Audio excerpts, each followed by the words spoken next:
Hello everyone, it's just a dad. Today I'm going to do a review and show you how to use these Febreze bathroom air fresheners. So they're very simple.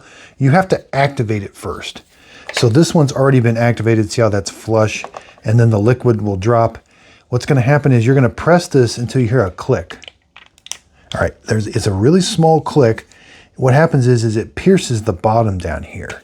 And then the liquid should drop for a little bit and then kind of stabilize. And then as it's freshening the air, it will continue to drop. So what we can see is this one is definitely going down.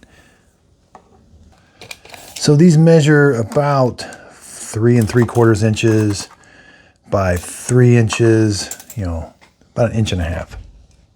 Now I took one apart so that I could show you what's happening. So again, when it pierces it down there, this backside, the liquid's kind of going into this and the odor's coming off of this backside now. Yeah, it pierces it at the top and the bottom when you activate it. And then this backside is like a breathable membrane because the liquid now will be free to go and it's being released into this back membrane. And that's where the freshness is coming from right here. Now, when I've got these, mine typically last about 2, almost 3 months before I have to replace them. I hope this video helped. Thanks everybody for watching.